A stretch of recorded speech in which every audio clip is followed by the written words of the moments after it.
increase this, decrease that, do better, do worse, who knows sometimes when we're looking at all of these digital marketing acronyms, statistics, and analytics for your business. But that's what we're talking about this week on Hard Facts. Hi, I'm Samantha Cunningham-Zabolinsky, and we hear all of these digital marketing acronyms thrown around. CPA, CPL, CPC, everything is out there and it all means something, but what does it mean for your business? Well, recently you may have watched my webinar talking about what is a good cost per click. If you did not catch it, I'll include a link here for you to be able to catch up. But today's episode of Hard Facts, I want to talk about what a good cost per lead is for your business. Step number one in identifying what a good cost per lead is identifying what a lead is. Now, this is going to differ depending on your type of business.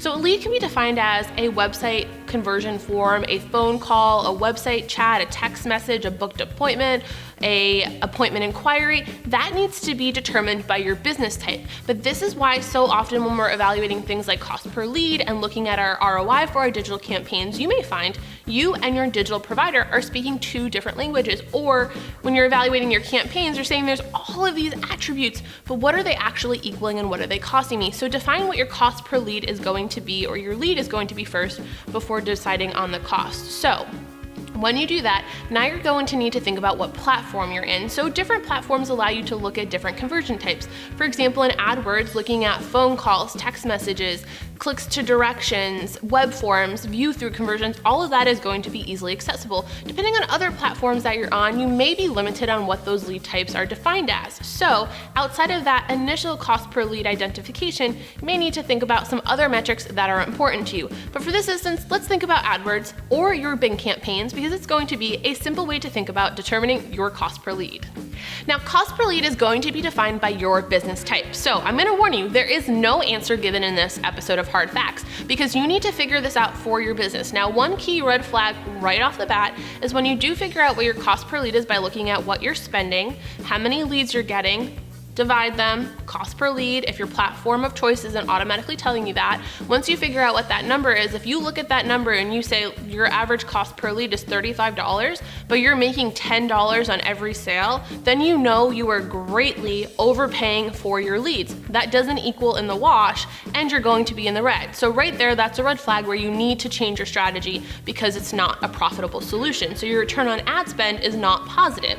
Now, if you're saying that all sounds great, Sam, but I don't actually know how to do that, this is something I consult with businesses on day in and day out in our advertising agency. So I'm more than happy to work one-on-one with you to find out what your average cost per lead is and if you have a positive return on ad spend. Now, I do have a couple tips though for how you can make sure your cost per lead does decrease and your conversion rate increases.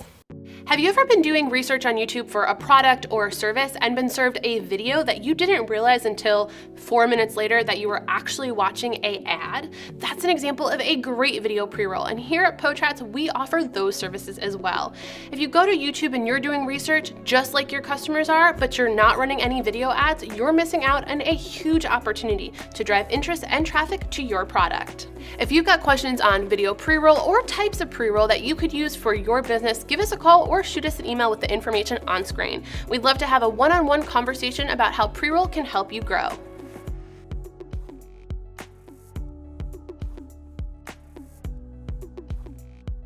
So where we talked before and we said some things go up, some things go down, a positive increase and positive decrease, or when your conversion rate increases, your cost per lead should decrease. So one easy way to make sure you're seeing increased conversion rate is to take a look at how you're defining those leads. Now, if you're defining leads as web form submissions, a biggest thing is think about that user experience. Number one, the ad that you're driving somebody to this landing page to fill out a form on, is the messaging the same? Is the offer the same? Is your business branding the same? If any of the answers to that is no, then that's where you have a problem you need to fix because you're creating a disconnect within the customer experience. Now, number two is if you take a look at that lead form, I cannot tell you how many times as a business we put our agenda before our customers. And here's what I mean. When we take a look at that lead form, yes, wouldn't it be great to know everything about our customer? I mean, everything from their name, their email, their phone number, their address, and hell, their birthday. But does that really serve that initial point of conversation we need to have, that initial point of sale or interaction with our customer? So define what is super important to move them to the next step and only ask for those parameters. That is the easiest way to increase lift off of campaigns that you're driving traffic to specific landing pages for. So reduce the quantity of information you're asking on the form, and number 3 is to think about what that thank you page is. So let's say you have them fill out that form. You're now only asking for the 3 most important parameters. And let's say for your business, that's name, email, and you need to know something about your product. So you do ask them a qualifying question. Now, when they submit that form, are you saying, thank you, we'll be in contact with you shortly? Wrong. Why? Well, we've talked about this before, but you are kicking them off your website instead of trying to bring them in and further down the funnel. What I mean here is think about what that next logical step would be based on the content and information that they've already expressed an interest in. So for example, if you were watching this week's episode of Hard Facts and I had a form on this page and said, hey, fill out this form and we'll do a one-on-one consultation call. You filled out that form and I only needed 3 pieces of information for you, and that thank you page instead said, hey, watch this quick video to find out what we're going to cover on this one-on-one conversation. And then maybe I actually asked you for even more information. So next time we have that conversation, I've moved you further down the funnel. That is a great way to change that content. Let's say you're a business that has a product or service and they're setting up an appointment for you.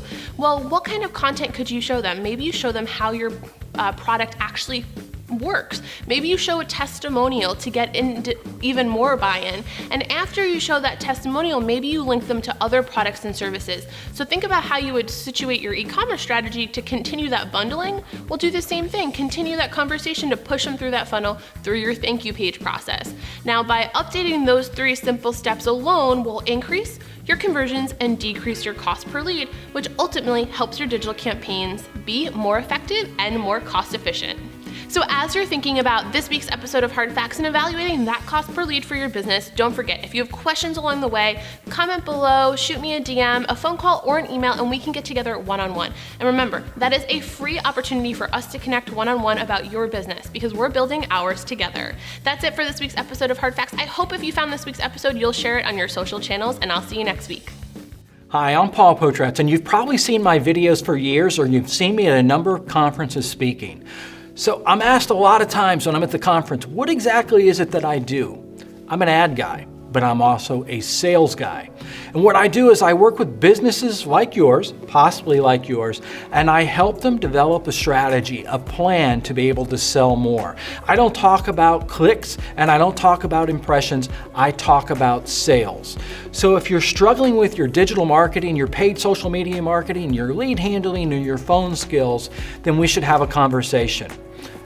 You see the books, you've seen me in the conferences. I've created thousands of videos where I share knowledge, I give information. What other company have you come across in the industry that's willing to share so much information? Yeah, I mean, there's a lot of buzzwords being used right now, but I think the proof is here. The proof that we know what we're doing because we're putting it out there. We're sharing information. We're in books, we're in magazines, we're in Forbes magazine, New York Post, New York Times, and Wall Street Journal. While that might not mean a lot to you, I will tell you this. Our clients speak very highly of us. They hired us to do one thing and one thing only, and that's to help them increase their sales. So we're not just a digital marketing firm or an advertising agency. We are a partner, a sales and marketing partner. Because yeah, we create the digital marketing strategies, paid social media, video, pre-roll, traditional, I mean, all of the different advertising platforms, but we follow that process all the way through to make sure the conversion's happening on the website and that your team knows how to handle those leads and follow up on those leads. So if you're struggling to move your sales to the next level, then let's just have a conversation. Let's see if we're right for one another. Just reach out to me, and you and I, again, you and I, not some salesperson, we will have that conversation and see if it's an ideal fit. So let's talk soon.